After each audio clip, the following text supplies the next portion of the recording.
সকাল আমার প্রিয় বন্ধুরা, আশা করি তোমরা যে যেখানে আছো সুস্থ আছো, ভালো আছো। আর আমিও ভালো আছি। সন্দীপ একা লাইফস্টাইলে তোমাদের নতুন একটা ব্লগ ভিডিও সবাইকে স্বাগত জানিয়ে আজকের ব্লগটা শুরু করছি। সকালে ঘুম থেকে উঠে এই যে আমার প্রথম কাজ থাকে কিশমিশ ভেজানো জলটা খাওয়া। আর আজ ছিল রবিবার, তো বরকে বলছিলাম তুমি যখন উঠে গেছো তো ভিডিওটা একটু করে দাও। সবসময় তো আর নিজেই করি, তো আর কি ক্যামেরাটা ধরেছিল। তারপরে সেই জলটা খেয়ে কিন্তু এখন এই যে আমি বাসি বিছানাটা গোছানোর জন্য চলে এলাম।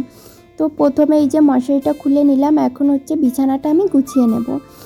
আর তোমরা কিন্তু আমার ভিডিওটা কে কোথা থেকে দেখছো অবশ্যই কিন্তু কমেন্ট করে জানাবে। আর এই ঘরের ভিতরে বিছানাটা এলোমেলো থাকলে কিন্তু কোনো কিছুই ভালো লাগে না। বিছানাটা পরিষ্কার থাকলে ঘরের ভিতরে ঢুকেও কিন্তু একটু শান্তি লাগে। তো এই যে তোমাদের সঙ্গে কথা বলতে বলতে কিন্তু আমার বিছানাটা গোছানো হয়ে গেছে, কত সুন্দর লাগছে এখন দেখো। তো বিছানা তো গোছানো হয়ে গেছে, এবার বাসি ঘর ছাড় দিতে হবে। তো এই বাসি ঘর কিন্তু আমাদের বাঙালিদের ভিতর নিয়ম আছে, বাসি ঘর ছাড় না দিয়ে কোনো কাজ করা যায় না। ঘর থেকে টাকা বের করা যায় না, তারপরে তোমার চাল বের করা যায় না, এমন কিন্তু নিয়ম থাকে। তারপরে হচ্ছে তোমার কেউ কাজে গেলে কিন্তু বাসি ঘর ছাড় না দেওয়া পর্যন্ত কিন্তু সে কাজে গেলে হয় না, মানে সব কিছুর একটা নিয়ম আছে। তো এই দেখো আমি কিন্তু বাসি ঘরটাও ঝাড় দিয়ে নিলাম। তারপরে এই যে চলে এলাম আমার মুরগি দুটোকে এখন খাঁচা থেকে বের করে এই যে এখন এদের ঢাকা দিতে, কারণ এরা না এত বদ হয়েছে কি বলবো, ছেড়ে দিলে এর বাড়ি ওর বাড়ি চলে যায়। এই জন্য সবসময় আর কি আটকে রাখার চেষ্টা করি যাতে অন্যের ক্ষতি না করে। তারপরে এই যে রাতে কিছু বাসি জামা কাপড় ছিল সেইগুলো আর কি একটু জল কাচা করেছি, এখন সেইগুলো মেলে দিচ্ছি। মানে যেগুলো রাতে পরে শুই সেইগুলো কিন্তু আমি সকালে উঠে আর কি একটু ধুয়ে দিই।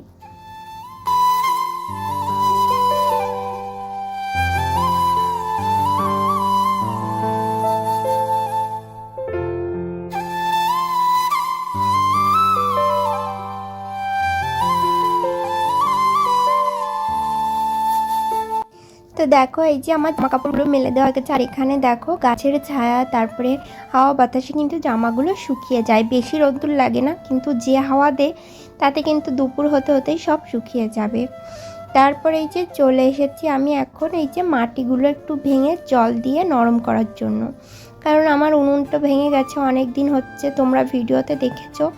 উনুনে কিন্তু মাটি লাগানো যাচ্ছিল না, মানে মাটিই পাচ্ছিলাম না, আর এখানে কিন্তু মাটির খুবই অভাব। তো কাকিকে বলেছিলাম, তো কাকি একটু রেখে দিয়েছিল আমার জন্য। তো এই মাটিটা এখন একটু জল দিয়ে ভিজিয়ে রেখে গেলাম। তারপরে এই যে চলে এলাম উঠানটা ঝাড় দিতে, ছোট উঠান কিন্তু তারপরেও কিন্তু সবসময় আর কি পরিষ্কার রাখার চেষ্টা করি। তো এই যে এখন উঠানটা ঝাড় দিয়ে নিচ্ছি আমি। আর ময়লাগুলো কিন্তু এই সাইডে জড়ো করে রাখি, অনেক হলে তারপরে পুড়িয়ে দিই। তারপরে এই যে চলে এলাম রান্নাঘরে। আজ যেহেতু রবিবার, বর তো কাজে যাবে না, ছুটি, তাই ভাবলাম আজকে একটু অন্য কিছু রান্না করি। অন্য দিন তো তোমার রুটি সুজি এগুলো করি, তো আজ করছিলাম আলুর পরোটা। তো এটা কিন্তু আমার জীবনে এটা প্রথম করলাম, তো কেমন হবে জানি না। তো দেখো প্রথমে আলুগুলো সিদ্ধ করে তারপরে তোমার পেঁয়াজ রসুন আদা কুচি একটু গরম মশলা দিয়ে কিন্তু আলুটা আর কি তেল দিয়ে ভালো করে ভেজে নিয়েছিলাম, মানে মশলা দিয়ে কষিয়ে নিয়েছিলাম। আর ঘরে ময়দা ছিল না, তাই আটা দিয়ে আর কি তোমার পরোটাগুলো করেছিলাম। আর এই যে মাঝখানে সেই আলুর পুরটা দিয়ে কিন্তু এখন খুব মানে আস্তে আস্তে কিন্তু বেলতে হবে, যাতে ওই পুরটা না বেরিয়ে আসে বাইরে, তাহলে কিন্তু ভাজতে গেলে আর কি পরোটাগুলো ফুলবে না। তো প্রথম করেছিলাম, তো যাই হোক বেশ ভালোই হয়েছিল, আর বড় খেয়ে কিন্তু খুবই ভালো বলেছিল। তো দেখো এই যে আমি এখন বেলে নিয়েছি, তারপরে কিন্তু আমি তেল দিয়ে ভেজে নিয়ে এলাম। তো সবটা দেখানো হয়নি। তারপরে দেখো এই যে এখন সস দিয়ে কিন্তু বরকে খেতে দেবো, আর ও খেয়ে কিন্তু বলেছিল দারুণ হয়েছে। তারপরে ওকে একটু কাঁচা পেঁয়াজ দিয়েছিলাম, ও কাঁচা পেঁয়াজ আর হচ্ছে তোমার এই পরোটা দিয়ে খেয়েছিল। তারপরে তো খাওয়া দাওয়া হলো, এখন তো উনুনে মাটি লাগাতে হবে, আর মাটিটাও আমি ভিজিয়ে রেখে গেছি। এখন হচ্ছে একটু গোবর আর একটু ছাই দিয়ে কিন্তু মাটিটা আমি মেখে নেব। আর উনুনে তাড়াতাড়ি না লাগালে তো দুপুরে রান্না বান্না করতে হবে, উনুনটাও শুকিয়ে পারবে না, তারপর কিন্তু আবার ভেঙে যাবে, আমার লাগানোটা একদম বৃথা হয়ে যাবে। এই জন্য কিন্তু একটু তাড়াতাড়ি আর কি উনুনে মাটি লাগাবো। আর এই যে পাশ থেকে একটা বুনু মানে প্রীতি, ও তো আমার ভিডিওয় তোমরা কম বেশি দেখেছো, ও বলছে কাকি তোমার গোবরে হাত দিতে ঘৃণা করে। আমি বলছি ঘৃণা কিসের। তো এই সমস্ত আর কি গল্প করছিলাম। তারপরে এই যে উনুন শালে চলে এলাম, এখন মাটিটা লাগিয়ে নেব। অনেকটা ভেঙে গেছিলো, কিন্তু মাটির অভাবে না উনুনটা ঠিক করতেই পারছিলাম না। আর আজ ভাবছি যেহেতু রবিবার, তো উনুনের পাশে দেখো কাঠ জড়ো করে রাখা আছে, অনেক দিন ধরে রয়েছে, মানে এগুলো তো পোড়ানো হয় আর এলোমেলো হয়ে আছে, নোংরা হয়ে আছে। তো এগুলো না আজ ভাবছি একটু পরিষ্কার করব। তা আগে উনুনটায় মাটি লাগিয়ে নিই, তারপরে হচ্ছে উনুন শালের পাশটা কিন্তু একদম পরিষ্কার করে তারপরে বড় বড় যে কাঠ আছে ওইগুলো কিন্তু সাজিয়ে রাখবো। আর এই যে উনুনে কিন্তু সুন্দর করে আমি মাটি লাগিয়ে নিচ্ছি, তারপরে লেপে নেব চারপাশটা। তো এই যে মাটি লাগানো হয়ে গেছে, এখন সুন্দর করে আমি লেপে নিচ্ছি, আর কত সুন্দর লাগছে এখন। এবার কিন্তু আমি উনুনটা আর কি সাইডে যে কাঠটার জড়ো করে রাখা ছিল, দেখো প্লাস্টিক সব কিন্তু এখন গুছিয়ে নিচ্ছি সুন্দর করে। আর এই যে সব কিছু বের করা হয়ে গেছে, এখন জায়গাটা আমি ভালো করে পরিষ্কার করে নিচ্ছি। আর এখানে কিন্তু আবার কাঠ রাখবো, কিন্তু এবার একটু গুছিয়ে রাখবো। আর কি জানো তো বন্ধুরা, গুছিয়ে রাখলে না সেই আবার কিছুদিন পরে কিন্তু আবার এলোমেলো হয়ে যায়, আর অল্প জায়গা মানে খুব ম্যানেজ করে চলতে হয় আমাকে। তো দেখো বন্ধুরা, এই সাইডে এই যে কাঠ গুছিয়ে রেখেছি তলে ইট দিয়ে, আর এখানে বালতিতে রেখেছি কাঠ, এখানে কিছু প্লাস্টিক রেখেছি। আর এই যে ভাত আমার হয়ে গেছে, উনুনটা দেখো এখানে ভেঙে গেছিলো, তো মাটি লাগিয়েছি। আর আজ রান্না করব সয়াবিন আলু দিয়ে, আর পটল ভাজা করব আমার জন্য, আর আমের টক আছে, কালকের টক। এই যে ভাত হয়ে গেছে। তো নাও বন্ধুরা, ভিডিওটা দেখতে থাকো, আশা করি তোমাদের ভিডিওটা ভালো লাগবে। পাশে দেখো মুরগি রাখছে, তো ওগুলো আমার না, পাশের বাড়ির একটা দিদির। তো এখন পটল ভাজা করব, তারপরে তরকারি করলে আমার রান্না এখন হয়ে যায়। আজ রবিবার, আমরা তো নিরামিষ খাই, কারণ আমরা যে মতে দীক্ষা নিয়েছি, তো আমাদের গুরুদেব কিন্তু বলেছিল যে রবিবারে তোমরা পারলে নিরামিষ খাবে। তো এই জন্য আর কি আমরা নিরামিষ খাই। আর আশেপাশে কিন্তু আজ রবিবার যেহেতু ছুটির দিন, সবাই কিন্তু মাছ মাংস খায়। তো তারপরেও কী করবো বলো, আমাদের তো নিরামিষ খেতেই হবে। তো দেখো এখানে তরকারিটা হয়ে গেছিলো, আর হালকা মশলা দিয়ে রান্না করেছি, যেহেতু গরম পড়েছে বেশি আর কি, বেশি মশলা দিয়ে রান্না করিনি। তো এই যে হালকা একটু ভেজে রাখা মশলা ছিল, সেই মশলার গুঁড়ো আর কি দিয়ে দিলাম।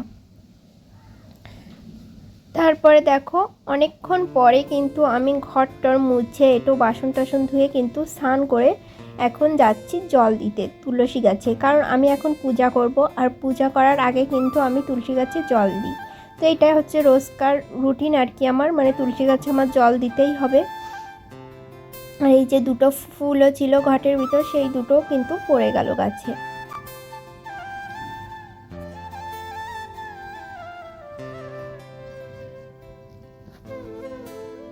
তো এই যে তুলসী গাছে জল দেওয়া হয়ে গেছে, এখন প্রণাম করে কিন্তু আমি এখন ঘরের পুজোটাও করে নেব। আর বন্ধুরা, পূজা করার পর খাওয়া দাওয়া করে একটু ঘুমিয়েছিলাম। ঘুম থেকে উঠে এই যে বিকাল বেলায় যখন দরজা খুলি, তখন চারপাশটা কি সুন্দর মানে উজ্জ্বল করছিল, মানে মাঝে মাঝে না এরকম হয়, তো মনে হচ্ছে যেন কেমন জানি হলুদ হলুদ হয়ে আছে। তো এখন এই যে জামা কাপড়গুলো মানে সকালে যেগুলো মেলে দিয়েছিলাম সেগুলো এখন উঠিয়ে নিচ্ছি, আর চারপাশটা যেন সে কেমন জানি উজ্জ্বল উজ্জ্বল করছে, মানে তোমাদের আমি বলে বোঝাতে পারছি না। আর ক্যামেরায় না তেমন একটা বোঝাই যাচ্ছে না চারপাশটা। আর এখন বাজে 6টা, এখন কিন্তু মানে কেমন জানি একটু অন্ধকার অন্ধকার হয়ে যায়, কিন্তু আজ না কেমন জানি উজ্জ্বল উজ্জ্বল লাগছে। আর এই যে ঘরে জামা কাপড়গুলো এই যে রেখে দিলাম, আর এর ভিতরে একটা ভিজা ছিল, সেটা আমি কিন্তু এই যে ঘরের যে তার থাকে না দড়ি, সেখানে মেলে দেব। আর এই যে বন্ধুরা, শুভ সন্ধ্যা। এখন হচ্ছে সন্ধ্যার সময় আমি করছিলাম ব্লাউজ সেলাই।